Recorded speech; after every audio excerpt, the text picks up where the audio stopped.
So we just started the last 91 days of 2023, and I'd like to break down 11 different modes that you might find yourself in. As we go through each one, keep the question in mind, is this the mode I'm in for this next 91 days? I'm not really presenting them in any particular order, and you might find yourself in a mix of these modes, but it's worth noticing what's going on inside. So the first mode I want to talk about is you're in continuation mode. When you're in this mode, you see the next 91 days as a continuation of your attempts you've made in the previous 91 days. Let's say you achieved a lot of things, but some of the stuff that you planned at the start of the 91 days had to take a back seat. Potential pros to this mode is that you're attempting to rebuild consistency and momentum to those things you had to push pause on, and re-attempting to accomplish those things. The con to this mode, in continuation mode, is that you're potentially in complacency, and you might stick with what's familiar. You might be missing out on some opportunities for growth. So it's good to ask yourself why you would need to be in continuation mode and what you will do different to prevent those things that you've pushed paused on from being paused again. So mode number 2 would be renewal mode. When you find yourself in renewal mode, you see the next 91 days as an opportunity for a fresh start. You may not have met your goals in the previous period, but you're determined to reset your objectives and make a renewed effort. So potential pros to the renewal mode is that you have a fresh start and renewed motivation, and it's like a clean slate.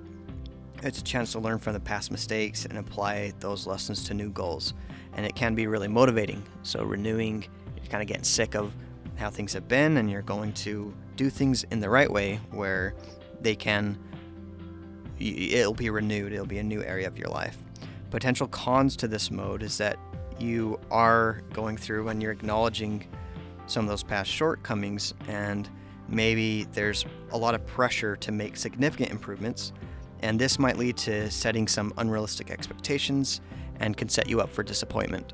So yes, we should always reach really high to renew ourselves and to be better, but we do want to be realistic about it. To do extreme life changes every single 91 days would be very exhausting. And so keep that in mind as you go through this.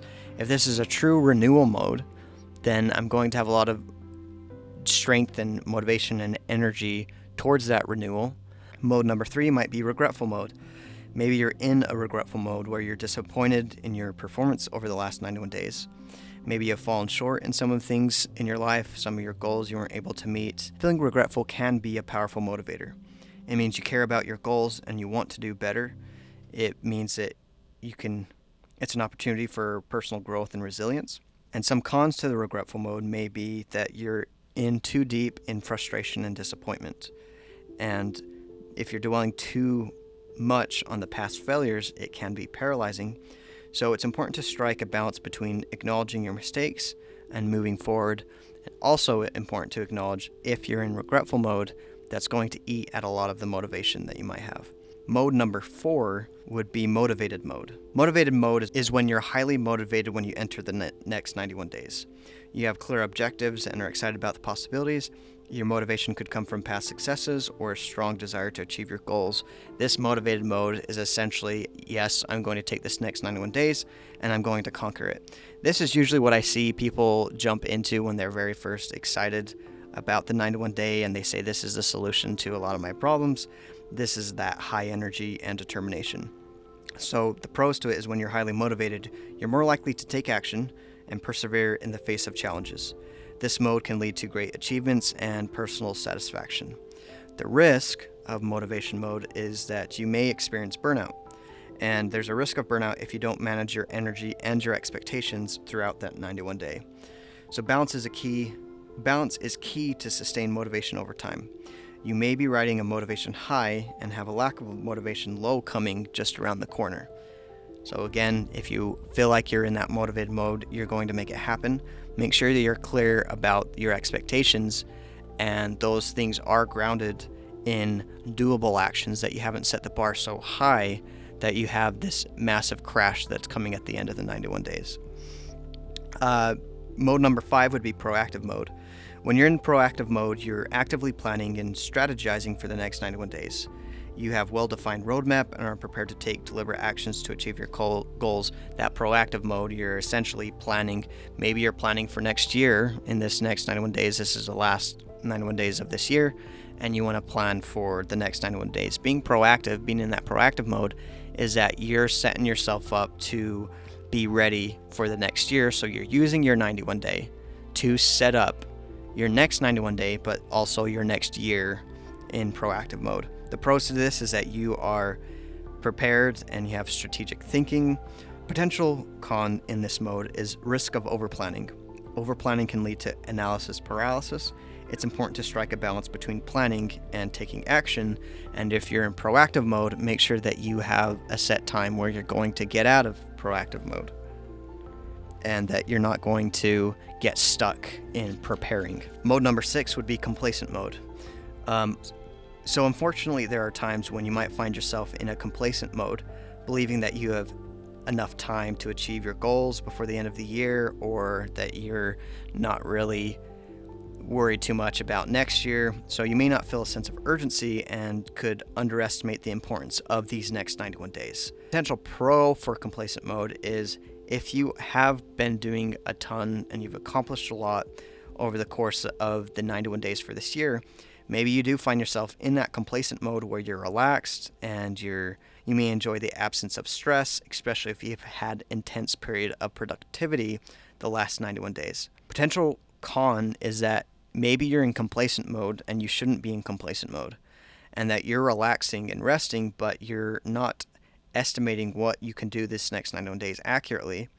And so you feel like you have enough time towards the end of the year. You don't really have to worry about it. You'll do these different things next year. In that complacent mode, that can be really dangerous if you are not setting yourself up for success.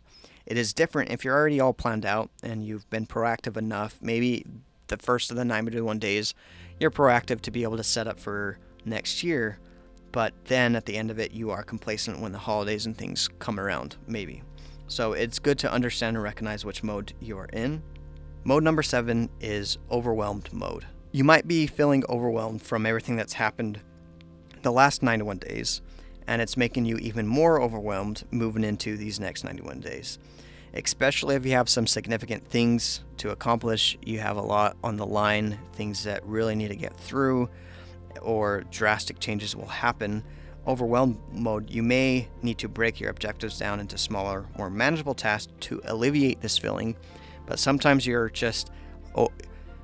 have so much overwhelm of the things going on that you're not necessarily, your goal isn't to try to get rid of it, but to try to be strong enough to get through it and to work through it, and to know that yes, that overwhelm is there. I am breaking things down to try to make them easier, but there are certain things in life that are so overwhelming, they can't just be written down and managed in that way. Sometimes you do have to write it out the best that you know how, the best that you can, and break it down the best that you can, but that you're still going to have some of that overwhelmed feeling. And if you're in that mode for the next 91 days, recognize it so that you understand the things that you need to do to be able to get through that and to work through that well. And the overwhelmed mode is the potential pro to that is that you are aware of the challenges that are ahead. You are aware of the challenges that are ahead, and you're recognizing the challenges ahead can be the first step in overcoming them. Overwhelmed mode can prompt you to break down your goals into manageable steps. So some of the stuff we talked about. In the con of overwhelmed mode, sometimes we are overwhelmed of us being overwhelmed, so it's a skyrocket, a build of emotions, and that's potential stress and anxiety that's coming and amplifying and multiplying in a way that is not helpful for us. And so if you know you're in overwhelmed mode, realize that you have a high chance of continuing overwhelmed mode and becoming even more overwhelmed and multiplying that, and you need to know steps that you're going to take to make sure that you don't accidentally amplify those things unnecessarily. And then mode number 8, exhaustion mode. This mode represents a state of physical and mental exhaustion when you may be feeling drained and fatigued from the efforts of the previous 91 days. At this time, you have to recognize it's likely time for rest and recovery and regaining your energy before setting new goals and objectives. There are times where you are exhausted to the point where just resting and relaxing is not necessarily going to resolve what's going on, and that the things that you're called to do is not allowing you to really rest, and that exhaustion is continuing forward. Just like the overwhelm mode, you would make sure that you have the support and prioritizing self-care and doing the things that you need to be able to overcome those challenges even when you are exhausted. So some things that can help with that exhaustion is rest and recovery, going through and reflecting, having a chance to reflect on the things that you have accomplished the previous 91 days and different experiences that can help. So essentially reflecting what's going on, and having that exhaustion, making sure that if you've been in a mode where you're motivated or you've been getting a lot done and then you've gotten into burnout, but then you still have more that you need to get done, that's generally when you're in that exhaustion mode, and you need to recognize the things that you need to do to help get through that. And make sure that you do, sometimes in that exhaustion mode, you need to improve the way that you're making your decisions, and make sure that you are actually thoughtful about the things that you're working on, and you're not overstressing about things you don't need to overstress about. There's a lot of cons to the exhaustion mode where it's stress and anxiety and feels like there's a lot of slow progress, and it can be frustrating, and you might be missing opportunities. And for sure, in an exhaustion mode, there seems to be guilt and pressure. So it might be a lot of pressure, but also guilt of not working on the things that you need to. You can't really get to what you need to. And so that whole exhaustion mode can be very difficult to get through. But recognize the mode that you're in, so that as you progress and as you move forward, then you're going to be able to plan accordingly. Number 9 is reflective mode. And in this mode, we're taking the time to reflect on the lessons that we've learned previous 91 days, or in this case, the previous year, so 2023, you're reviewing what that looked like. Some potential pros to the reflective mode is that you're learning from past experiences. You're reflecting on the things that you need to gain valuable insights from your experiences. It's an opportunity to fine-tune your strategies and make the decisions that you need to. Some cons to this mode is dwelling on past mistakes, spending too long reflecting, and not really using the insights that you need to be able to move forward. So it's really important, as you're in the reflective mode, that you strike a balance between reflection and action, that you still are taking actions and not just saying, I'm in reflective mode, when in reality you're just in complacent mode. Mode number 10 would be steady mode. Steady mode is where you find yourself in a place of you did really well the last 91 days. Steady mode is where we're just keeping that same routine and rhythm and just swapping out the actual books or the courses or the projects that we're working on, because what's been happening has been a steady progress, and we find ourselves completing the things that we need to. So a pro for this mode would be consistent progress. Steady progress can be a sign of discipline and consistency. It can be a reliable way to achieve long-term goals without the pressure of constant change. So it's actually a very good thing to be in a steady mode, where you're not necessarily doing extreme life changes as much as you are doing the same routines and swapping out what you're accomplishing. The risk for this mode is risk of stagnation. So if you do find yourself in a steady mode too often in the 91 days, then you want to make sure that you reflect to see if you are in stagnation and evaluate if any adjustments are needed for more significant growths. However, staying in steady mode for too long without assessing your progress can lead to missed opportunities for improvement. And the last mode is mode number 11, which is experimental mode. And in this mode, you're trying to take on new approaches, tactics, or strategies in the next 91 days.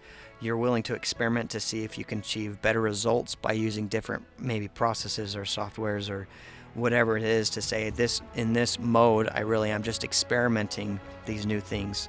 So potential pros is that you're open to innovation, experimentation, the things that maybe you've been doing one way for a long time, and you know you really need to experiment to see if there's other ways to do it better.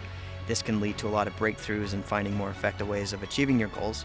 Some cons to this is just uncertainty about the outcomes and where those experiments will lead you. And so throughout that process of being in experimental mode, you need to know when is enough. Like, at what point do you stop experimenting. And a good rule of thumb is just saying, for this next 91 days, I'm going to try X, Y, or Z or whatever to make sure that it's effective, and then apply that to the next 91 days. So not all experiments will really yield a positive result. Some of them do, some of them don't.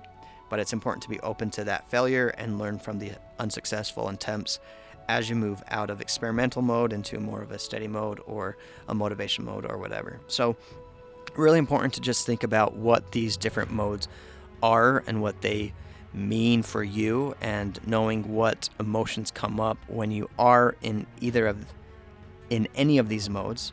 Sometimes you might be thinking that there's a mode that you're obligated to be in, and after some thought you realize you're in a different mode, and recognizing what mode you're in, you can then climb to a different mode and say, for this next 91 days, I want to move through these different modes, or maybe work up to a mode. So maybe you've been in regretful mode, or you've been in renewal mode, and you want to move into a steady mode where rather than every 91 days feeling like a drastic change, you say, you know what, I'm going to try to take the steps that are necessary to do a steady mode. Or maybe you're in more of a reflective mode. There's a lot that got done, a lot that's been completed.